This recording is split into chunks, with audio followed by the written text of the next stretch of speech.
जय श्री राम।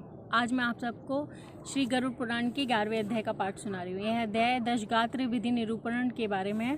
श्री गरुड़ जी बोले, हे केशव, अब मुझसे दशगात्र की विधि कृपा को पूर्वक कहिए। इसे किस पुण्य की प्राप्ति होती है और पुत्र के न होने पर यह क्रिया कौन करे, यह सब मुझे बतलाइए।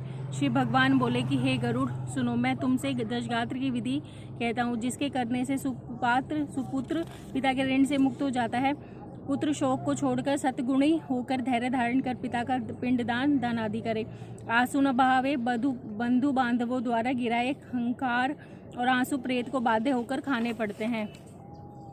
इसलिए शोक के कारण व्यर्थ ही नहीं रोना चाहिए। मनुष्य 1000 वर्ष तक अहर्निश शोक करे, तब भी मरा हुआ कभी नहीं भी दिखाई नहीं देगा। जन्मे हुए की निश्चय मृत्यु होती है और मरे हुए का निश्चय ही जन्म होता है।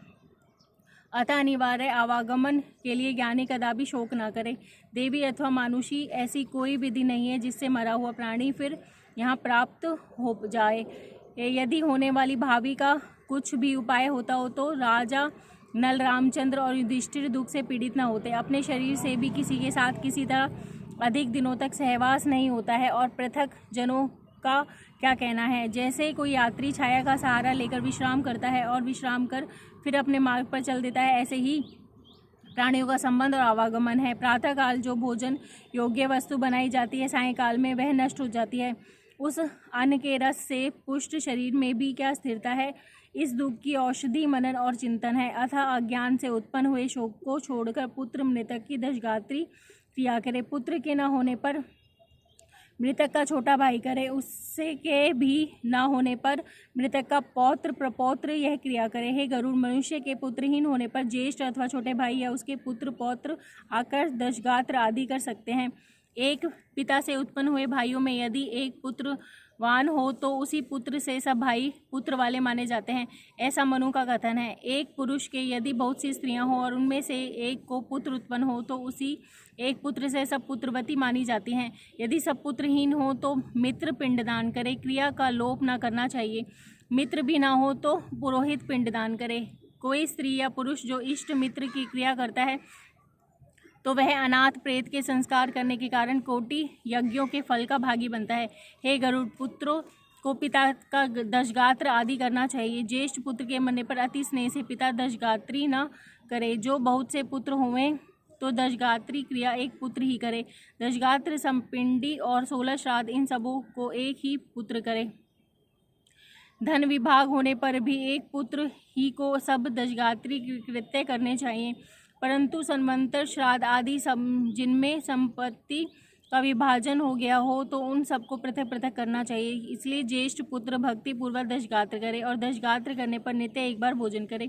भूमि में सोवे, सदा शुद्ध रहे और ब्रह्म के ध्यान में लगा रहे। 7 बार पृथ्वी की परिक्रमा करने से जो फल प्राप्त होता है वह फल माता पिता की क्रिया करने से पुत्र को प्राप्त होता है। दशगात्र को आरंभ कर जब तक बरसी हो तब तक पुत्र एकाहारी, भूमिशायी आदि क्रिया करता रहे तो गाय श्राद्ध का फल प्राप्त होता है।